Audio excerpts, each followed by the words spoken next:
First of all, I want to thank you all for inviting me to come to Massachusetts, Boston. I want you to know that half of me is from Boston, from Massachusetts.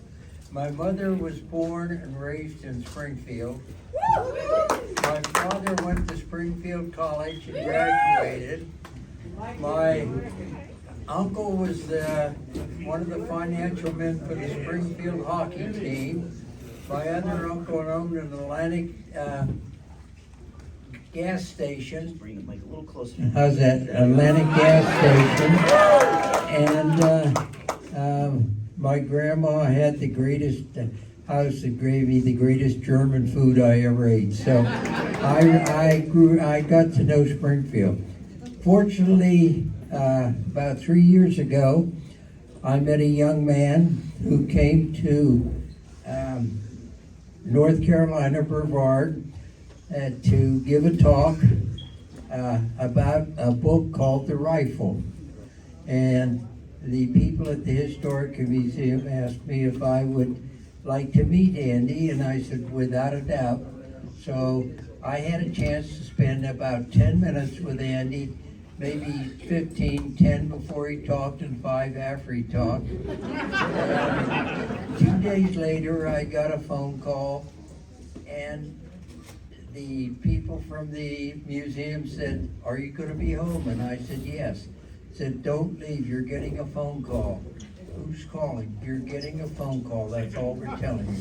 5 minutes later, the phone rings, and it's Andy Biggio. And he asked me to go to Normandy with him on a trip with some vets. And it's the greatest thing that I've experienced in the last 20 years. I've had 5 great trips with Andy. I'm looking forward to the 6th one in Normandy in June. And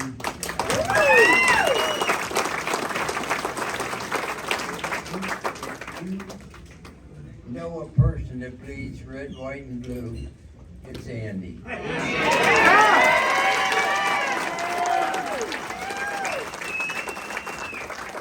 He treats veterans absolutely superior. There isn't a thing that goes that you need that he doesn't take care of. So I look forward to trips, and I hope I live to be 110, so I can.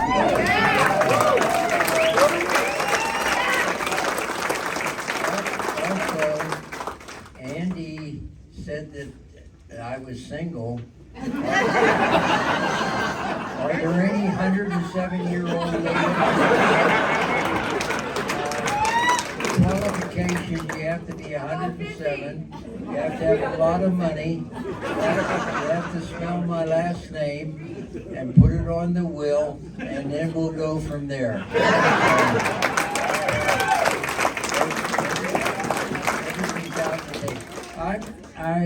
If you bear with me, I'd like to share one experience that happened during World War II that has some effect upon the money that's going to be raised tonight. So, something that happened 80 years ago has a bearing tonight. I joined the 48th Fighter Group in France in October of 1944. And we were in Cambrai, France for 3 weeks before we moved to Saint-Tron, Belgium. And Saint-Tron we moved to an air base that was built by the Germans, had a beautiful long runway, which the P-47s liked and we liked because you could land and don't have to worry about using brakes. And we flew out of Saint-Tron for 5 months before we started to move into Germany.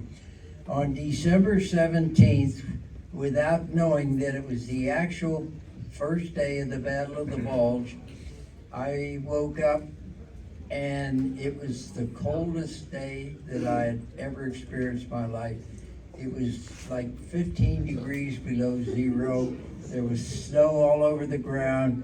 It was not a very beautiful day. It was cloudy and our mission that morning was to seek out Tiger tanks and anything else in the area between Koblenz and Bastogne. And so 12 of us took off in the morning, and we're getting over around Koblenz, and I was flying the fourth plane in the first, the last plane in the first formation. I was wingman to James Watson, who I'll say something in a little bit, and my squadron commander, Major Lachelet. We spotted the Tiger tanks.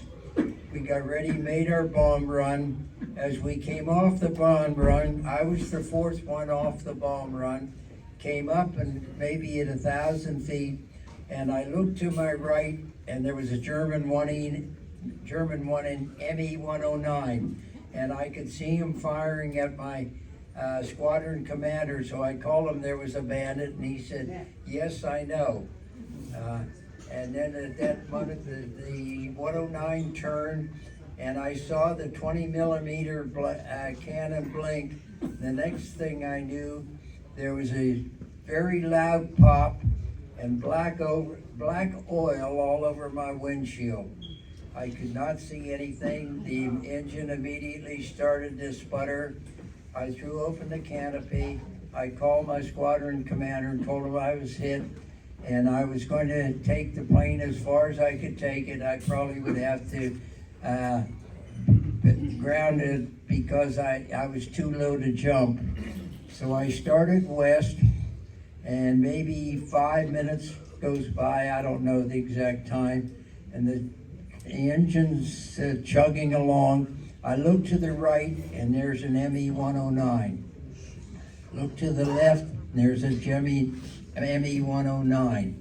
And they throttle back, and then they crisscross to go behind. Well, every pilot knows somebody gets behind you, they're there for one reason, to shoot the guns. And so I waited for the bullets, and nothing came. They crisscrossed and came in, and they throttled back and flew for about 10 more minutes. I guess it was 10, I don't know how many minutes. And they put their fingers up like this, peeled off, and went back to Germany. And I'm apparently in friendly territory. I have no idea where I am. I get on the radio, I make a call. Somebody on the radio picked me up and said I was not too far from my airfield after they found out that it was A-92.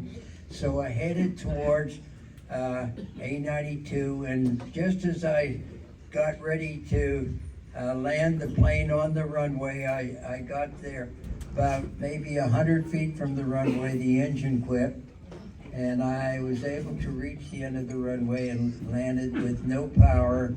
Got out of the runway, got out of the plane, and kissed the ground, and thanked the Lord I was alive.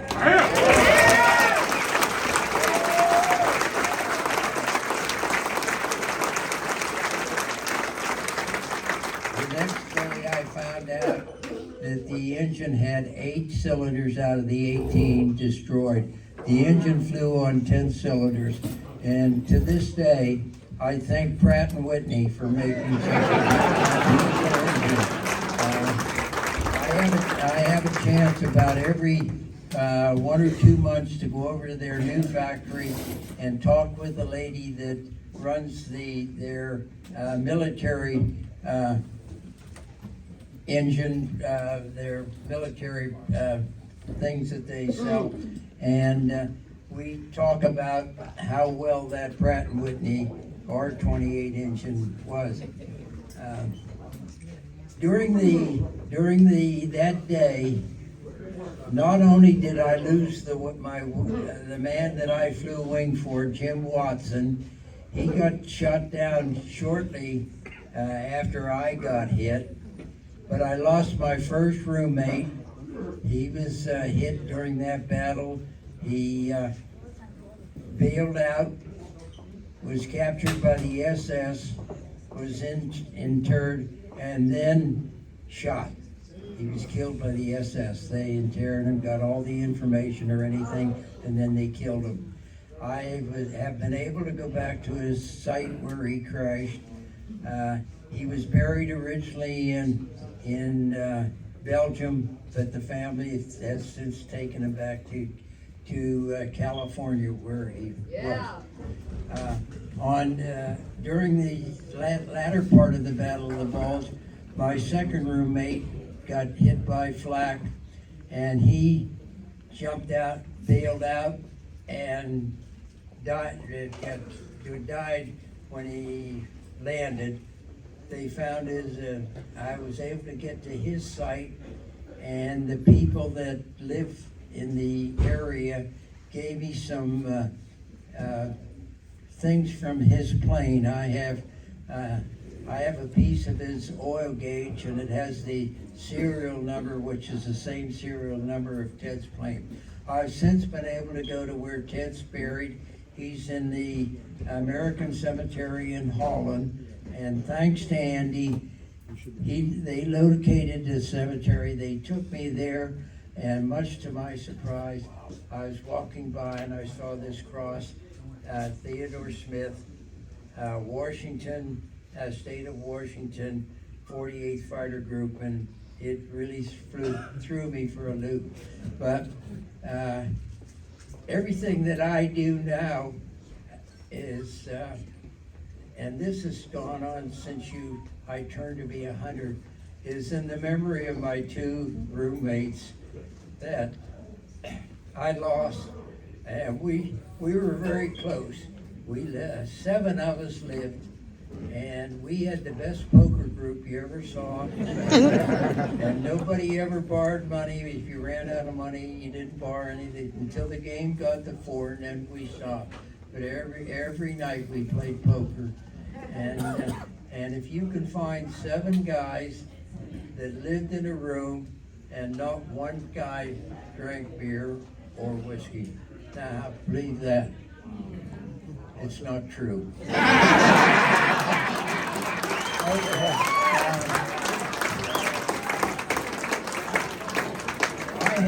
had the honor to meet one of your recipients that's going to be here in May, this young lady that's 22 years old.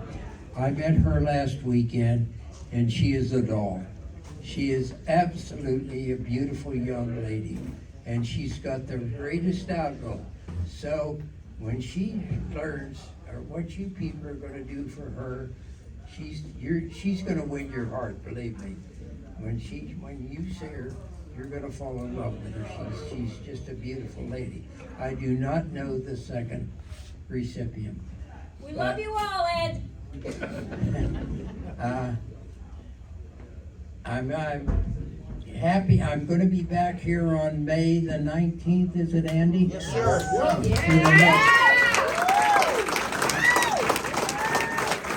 going to be on the back of a motorcycle, and I'm going to ride those 17 miles, and I'm going to be in the state my second home state. So thank you all for letting me come.